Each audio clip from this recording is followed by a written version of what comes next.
Some bureaucrats, myths, and realities. A lot of people say that they dislike bureaucrats, but the truth is, in fact, they do. When people say that bureaucracies are growing bigger each year, but that is half of a myth.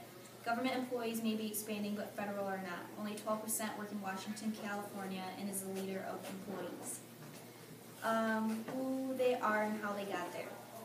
They are of all races and genders, and how they get their job is through the civil service. Before the civil service was put into place, they had the spoil system, and that was when the president picked all of his friends and allies to go run other compartments. The civil service uses the merit system, which is where they take exams and get ratings on where they should be.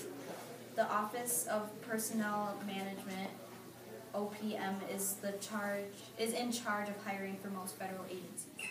So the other route to federal jobs is recruiting from the Plum Book. Congress publishes the Plum Book, and it lists the top federal jobs in the United States. There are about 400 of these top jobs. How bureaucracies are organized. There are 15 cabinet departments, and each is headed by a secretary. Under secretaries, there are deputy undersecretaries and assistant secretaries. Each department handles specific policy areas. Each has its own staff and budget.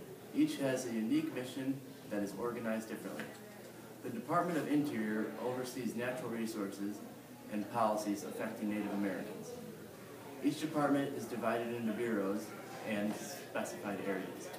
The largest cabinet was Department of Defense until 1970s. Then, until 1995, the Department of Human Health Services was the largest. During this time, the U.S. spent 1/3 of its budget on Medicare and Social Security.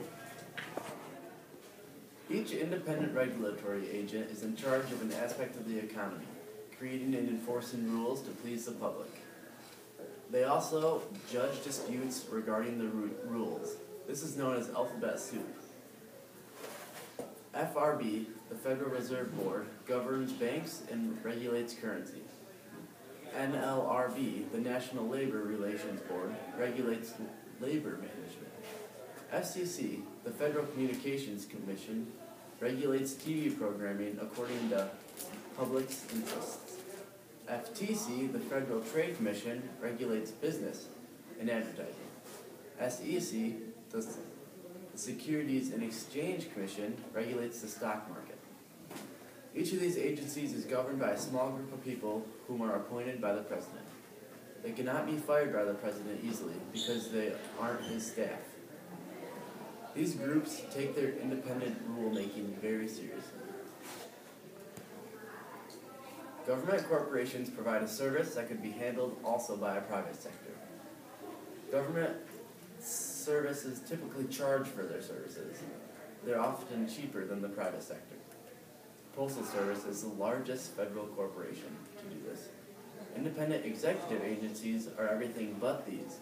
They are appointed by the president and usually serve at his will. This is how bureaucracies as implementers work. Bureaucracies work with the creation of a new assignment or a new responsibility. After that, we need rules and goals to develop guidelines for the program. And finally, we need a coordination of resources and personnel to achieve the intended goals. So how do implementers of bureaucracy not work? Program design is sometimes faulty, and it is common for it to not operate properly. Also, sometimes there's a lack of clarity. Congress is almost never very clear about their policy statements. They like to give broad policy goals so that they don't take all the blame in case it fails. There's also sometimes a lack of resources. This is a big deal, as they need the necessary resources to finish the job they've been assigned to, like money, staff, time, technology, etc. Administrative routine is messed up, and they sometimes use standard operating procedures to make numerous everyday decisions. The routine is strict, and they can get in the way of real-life problems instead of just a deadline. Administrative dispositions sometimes don't work because administrators help when people that work individually. Standard operating procedures like don't fit a case. Fragmentation is a very confusing process, and there are many people working on the same problem or assignment, and this makes coordinating and controlling topics both time-consuming and difficult. Regulation is the use of governmental authority to control or change some private sectors. In 1887, the federal government made almost no regulatory policies. Deregulation, the lifting of the government restrictions on business and industries. Not everyone believes in deregulation is the best choice for our country. Popular control of government depends on elections, but we cannot possibly elect the 4.7 million federal, civilian, and military employees. However, the fact that voters do not elect civil servants does not mean that bureaucracies cannot respond and represent the public's interests. Much depends on whether bureaucracies are effectively controlled by the policymakers that the citizens do elect, like President and Congress. Some presidential methods of controlling bureaucracies are appointing the right people to run the agency, issuing executive orders, changing the agency's budget, and reorganizing an agency. Some ways that Congress controls the bureaucracy are influencing the agency heads, changing an agency's budget, holding hearings, and rewriting the legislation to make it more detailed. When agencies, groups, and committees all depend on one another and are in close, frequent contact, they form iron triangles, or subgovernments. Iron triangles provide key services, information, and policy. These subgovernments can add strong, decentralizing, and fragmenting elements to the policymaking progress.